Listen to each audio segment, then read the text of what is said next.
Message de Dieu à tous les couples mariés et fiances. Shalom. Peuple de Dieu, en ces temps de la fin, le diable ne cesse de multiplier ses ruses pour détruire les vies humaines et rendre les hommes abominables aux yeux de Dieu afin de les conduire sans détour dans les temps de feu.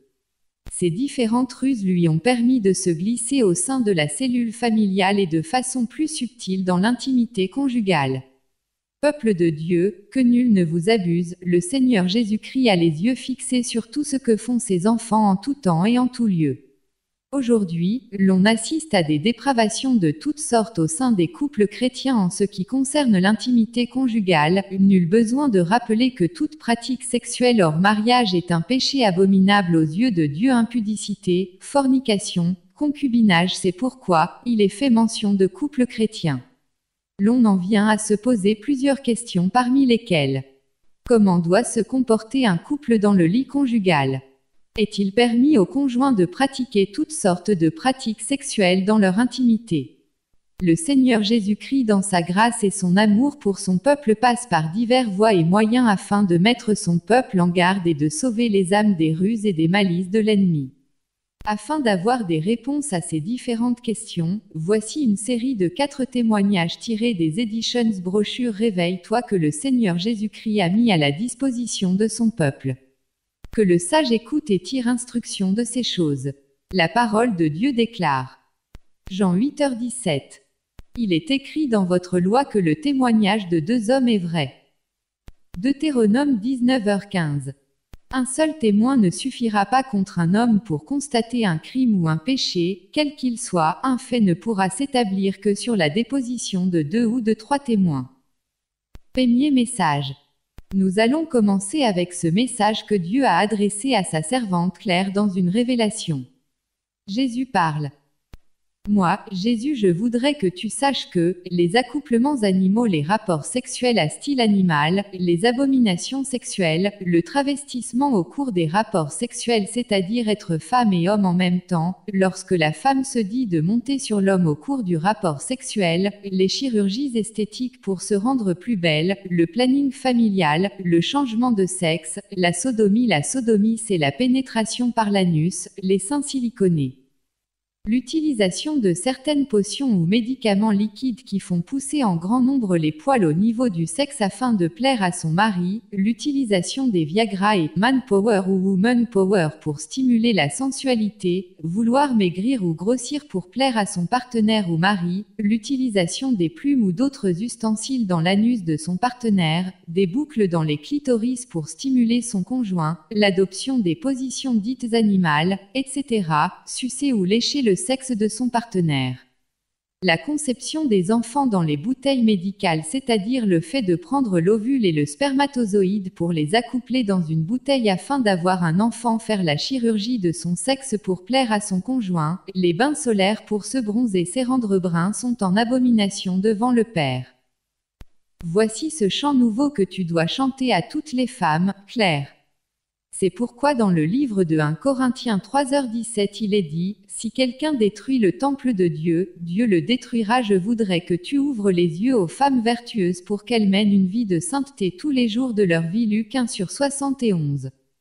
Si une femme se réclame du nom de femme vertueuse mais pratique encore des choses abominables, à savoir, sucer le pénis de son mari lors des rapports sexuels ou pendant les jours de sa menstruation, elle permet à son mari d'avoir le rapport sexuel avec elle, qu'elle sache que ce sont des abominations qu'elle sera en train de commettre devant le Père Céleste. Ézéchiel 18/6, Lévitique 18h19, Lévitique 20h18.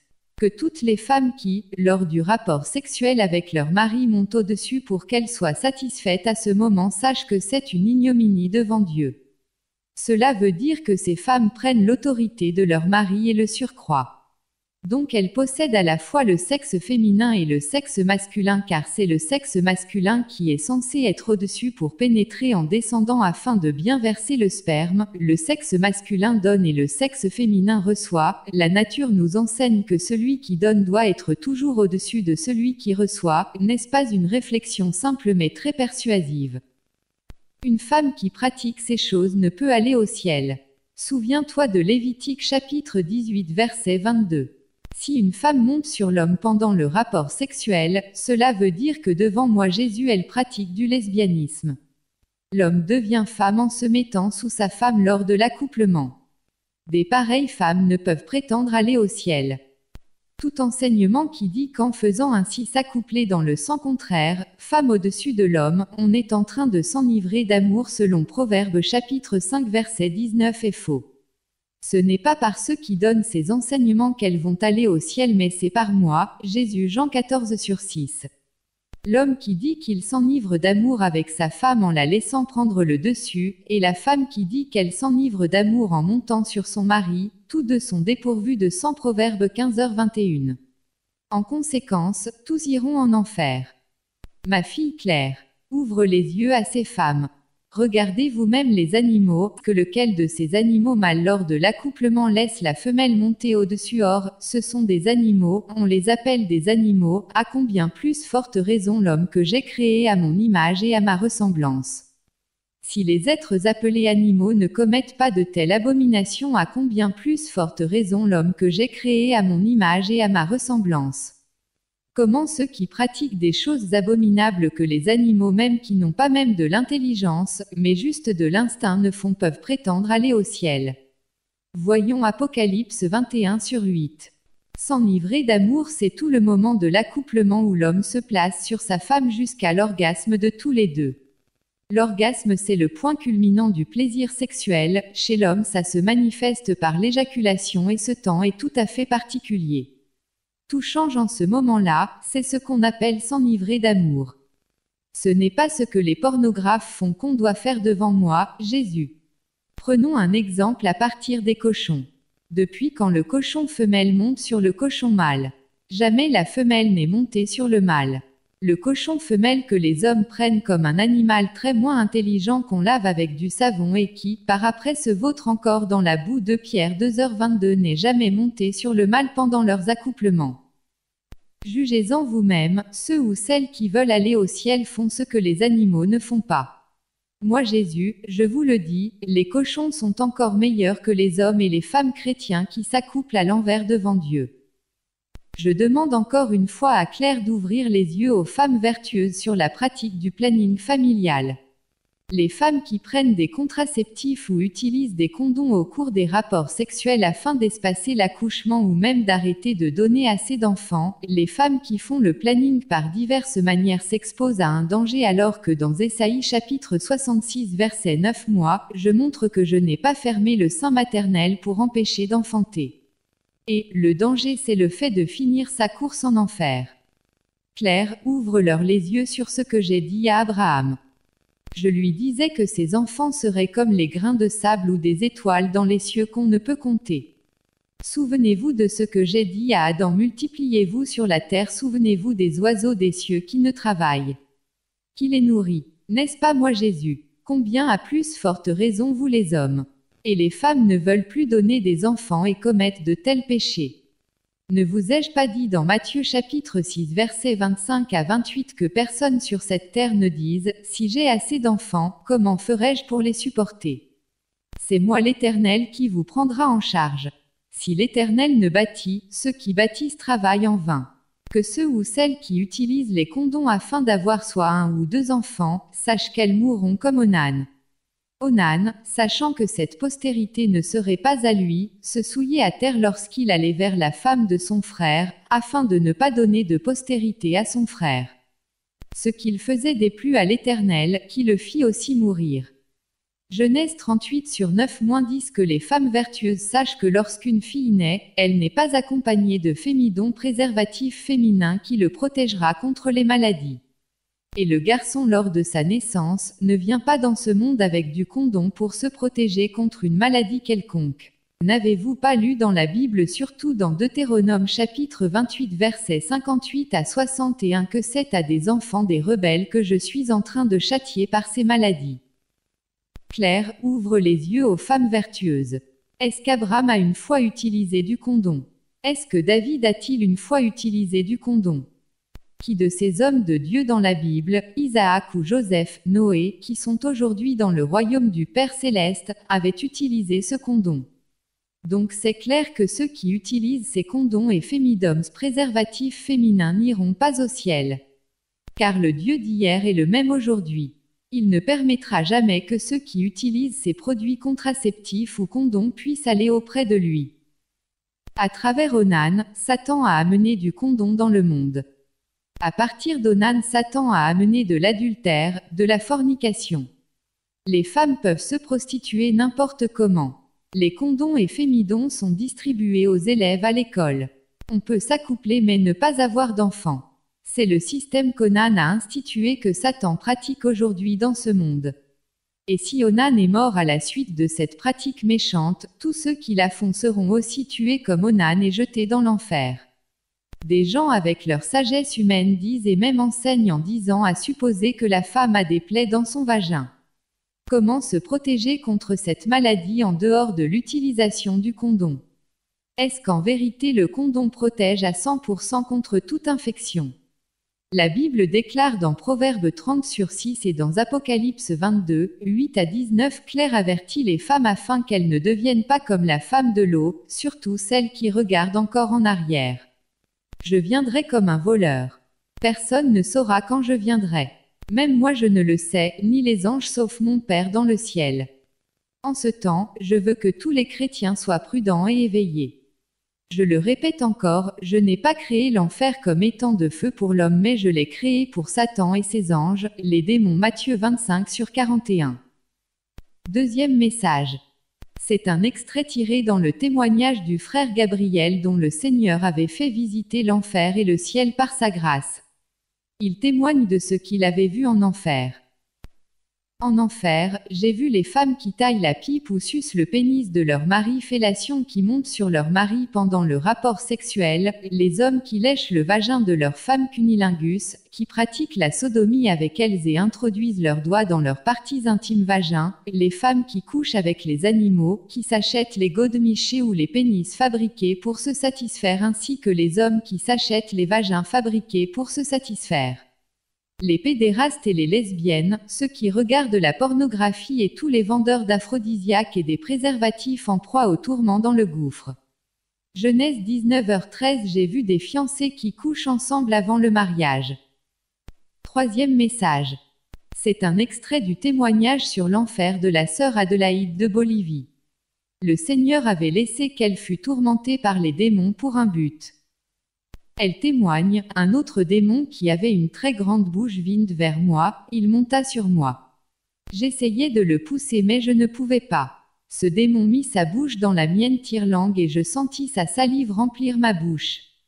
Je criais, Seigneur pourquoi tu permets ça et le Seigneur Jésus dit, c'est nécessaire que tu parles aux gens sur terre au sujet de la réalité de l'enfer et pour qu'ils comprennent. Le but. Je suis un Dieu saint. Il y a beaucoup de gens à l'église qui commettent toutes sortes d'actes d'immoralité avec leur bouche. Je suis un Dieu saint. Dis-leur que la bouche doit servir à me glorifier et non à l'immoralité. Je dis, Seigneur, enlève ce démon de mon corps car il suçait tout mon corps, sa salive était très noire sur tout mon corps, c'était terrible. Commentaire, elle fut tourmentée par ces démons en enfer à cause de certains actes immoraux qu'elle commettait avec sa bouche. Ce qu'on appelle tire-langue ou embrassement est aussi une abomination aux yeux de l'Éternel de la même famille que la fellation, car Dieu a créé la bouche et la langue pour parler et pour manger, mais pas pour s'embrasser en léchant la langue et la salive d'une autre personne afin de se procurer les plaisirs sexuels. La nature et même l'anatomie nous enseignent clairement que la bouche et la langue n'ont jamais été des organes pour la jouissance sexuelle. Cette pratique est contre nature. Jude 1/7 c'est aussi une luxure. La luxure c'est toute recherche des plaisirs sexuels déréglés et dépourvus de retenue, Romains 13h13. Quatrième message. Un extrait du témoignage de la sœur Victoire Adjakpa. Elle témoigne. En enfer, j'ai vu beaucoup de couples mariés dans le feu de l'enfer parce qu'ils faisaient l'acte sexuel en position inverse, c'est-à-dire la femme montait l'homme pendant le rapport sexuel, Lévitique 18h22, Jude 1/7 vice contre nature. En effet, tout homme qui permet à sa femme de le monter pendant l'acte sexuel, n'est plus la tête spirituellement car il vend son autorité à sa femme, 1 Corinthiens 11/3. Les démons tourmentent les hommes qui lèchent le vagin des femmes ainsi que les femmes qui sucent les pénis des hommes. Jude 1/7, Romains 1h26 à 27. Jésus m'a dit que les célibataires qui font eux-mêmes le choix de leur conjoint et qui pourtant lui réclament des partenaires pris en vain. Il ne leur répondra pas parce qu'ils ont déjà fait leur propre choix dès le départ. Genèse 24/1 à 14, Proverbe 19h14. Fin. Épilogue. Bien-aimés dans le Seigneur, nous devons faire attention car les ruses du diable sont là, et continuent à se multiplier. Soyons dans la parole de Dieu, car Jésus-Christ est le même hier, aujourd'hui et éternellement. Le monde est tellement pourri. Ne vous conformez pas au siècle présent. Romains 12/2. Tout ce que le Seigneur vient d'évoquer par ses témoignages n'est que la pensée de l'Évangile. Concernant les positions sexuelles, une seule a été créée par le Seigneur lui-même et approuvée aussi par la nature. En fait, c'est la position où l'homme est couché sur la femme face à face. Les scientifiques l'appellent position missionnaire car ils avaient compris que c'était souvent les missionnaires, les chrétiens qui la pratiquaient. En dehors de cette position, tout est diabolique. Soyons simples et réglés. Même la nature nous enseigne que c'est l'homme qui doit être sur la femme lors du rapport sexuel. Tous les mammifères vivant sur la surface de la Terre, lors de l'accouplement, le mâle monte sur la femelle. C'est logique que l'homme soit au-dessus de la femme lors du rapport sexuel, car c'est lui l'homme qui donne sa semence dans le corps de la femme. Dans le premier témoignage, Jésus a démontré toute méthode du planning familial est une abomination. Même la méthode que la plupart des chrétiens croient être passable, à savoir méthode du calendrier, cette méthode contredit ce que la Bible dit dans 1 Corinthiens 7/5, ne vous privez point l'un de l'autre, si ce n'est d'un commun accord pour un temps, afin de vaquer à la prière, puis retourner ensemble, de peur que Satan ne vous tente par votre incontinence. Nous voyons que la méthode du calendrier fait que les chrétiens, par crainte de concevoir, se privent les uns des autres pour d'autres raisons que celles que nous montre la Bible, et nous croyons que cette méthode fait tomber beaucoup d'hommes mariés dans l'adultère à cause de leur incontinence. La bouche que le Seigneur nous a donnée a le rôle de parler, manger et baiser, faire un câlin dans son sang propre. La bouche que le Seigneur nous a donnée n'a pas le rôle de sucer ou lécher le sexe, le sein, la salive, la langue de son partenaire dans le but de se procurer du plaisir. Tous ces dérèglements, toutes ces perversions font partie des péchés évoqués dans la Bible, à savoir la luxure, lisez Romains 13h13, et les vices contre nature, lisez Jude 1/7. La luxure par définition, c'est toute recherche des plaisirs sexuels déréglés et dépourvus de retenue. Le vice contre nature, c'est toute pratique sexuelle ou goût sexuel qui est contre nature.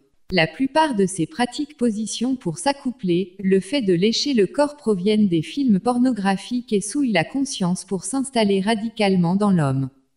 Notez bien, les préliminaires, c'est-à-dire les caresses, les jeux amoureux qui précèdent le rapport sexuel, selon la pensée de Dieu se font juste en se caressant, en se touchant sur des zones érogènes ou des parties du corps qui sont sexuellement excitables, en se faisant des bisous ou câlins pleins d'amour aux joues, aux lèvres.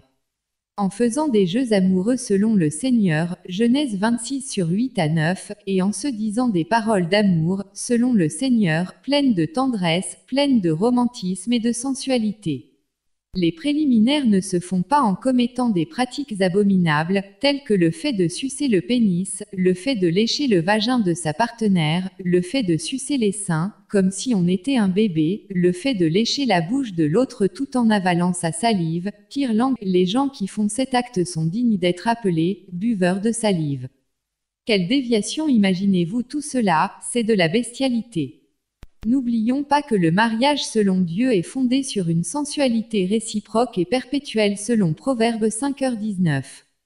Pour maintenir cette sensualité perpétuelle, le couple doit implorer la grâce de Dieu, qui est le créateur du mariage. Genèse 2h18 par des prières humbles et continues. L'une des causes qui fait que les couples chrétiens imitent des pratiques mondaines et abominables, c'est le manque de cette sensualité. Pour vous qui êtes mariés et qui avez perdu cette sensualité ou qui n'en avez jamais eu dans le mariage, nous vous demandons d'invoquer Dieu par Jésus-Christ humblement et continuellement, car c'est lui seul qui est capable de la créer. C'est cette sensualité qui fera que chaque fois vous soyez toujours attirés amoureusement l'un à l'autre, elle vous épargnera toutes ces pratiques pécheresses citées si haut, et aussi l'adultère. La solution est en Jésus-Christ par des prières, Philippiens 4/6. Pour vous qui n'êtes pas encore mariés, fiancés et ou non, nous vous conjurons par les compassions de Christ de chercher la volonté parfaite de Dieu dans le choix du conjoint comme Genèse 24/1-6 et Proverbe 19h14 nous montrent. Ne cherchez pas la vôtre Proverbe 14h12, Ésaïe 30/1, Éphésiens 5h17. C'est Dieu qui vous connaît mieux que vous-même. Il connaît la personne qu'il vous faut. L'homme est limité Ecclésiaste 3h11, mais Dieu voit tout. Le choix de Dieu vise la compatibilité sur tous les plans pour vivre en harmonie pour la vie éternelle au paradis, la compatibilité sur le plan comportement, sur le plan sanguin, sur le plan sexuel. Ainsi donc, soumettez vos désirs, vos passions au Saint-Esprit par Jésus-Christ, à la parole de Dieu pour ne pas aller en enfer, car les vices contre nature, la luxure Romains 13h13 et la dissolution Galates 5h19 sont aussi parmi les péchés qui excitent la colère de Dieu. Le salaire du péché c'est l'enfer. Ne croyez pas que le péché, c'est juste le fait de commettre des erreurs très graves selon les hommes, non. En effet, la définition du mot péché, selon la Bible dans un Jean 3/4 c'est la transgression de la loi. La loi pour nous chrétiens, c'est les commandements ou la loi de Christ selon Jean 14h21 et 1 Corinthiens 9h21. N'oublions pas que la Bible nous montre indirectement dans 1 Thessaloniciens 4/8 que Christ est dans les préceptes bibliques, nous vous conjurons par les compassions divines de ne pas le rejeter. Le Seigneur Jésus-Christ vous aime par la puissance de l'œuvre de la croix, il est capable de restaurer les passions, les désirs qui sont dépravés par la convoitise, par la mondanité, par la pornographie. Invoquez-le humblement et continuellement, il agira. Pour en être délivré, il faut prendre premièrement la décision de se repentir, puis la décision de prier. Romains 6h23 nous dit, le salaire du péché c'est la mort. 1 Jean 3/4 dit, quiconque pêche transgresse la loi, et le péché est la transgression de la loi. La Bible, la parole de Dieu Jacques 2h10 dit car quiconque observe toute la loi, mais pêche contre un seul commandement, devient coupable de tous. Le fait de négliger un seul précepte du Seigneur Jésus-Christ dans la Bible peut vous amener en enfer. L'enfer est réel, Luc 16h19-31, et le ciel l'est aussi Jean 14/1-3, Jésus-Christ vous aime, c'est pourquoi il vous parle pour vous délivrer de l'ignorance qui conduit à la mort éternelle dans le feu. Il est important de prier pour votre partenaire, afin d'avoir une même pensée dans le Seigneur. Obéissez à Dieu et non aux hommes, nous vous en conjurons par les compassions de Dieu. Actes 5h29, ne soyez pas fils ou filles de la rébellion. Éphésiens 2/1-2 en ne voulant pas se soumettre à la parole de Dieu. Galates 6/7-8 nous dit ceci, ne vous y trompez pas, on ne se moque pas de Dieu. Ce qu'un homme aura semé, il le moissonnera aussi. Celui qui sème pour sa chair moissonnera de la chair la corruption, mais celui qui sème pour l'esprit moissonnera de l'esprit la vie éternelle. Si quelqu'un se croit être prophète ou inspiré, qu'il reconnaisse que ce que nous vous écrivons est un commandement du Seigneur. Que la grâce de Dieu soit votre partage pour le salut éternel au paradis par la sanctification. Hébreux 12h14. Maranatha.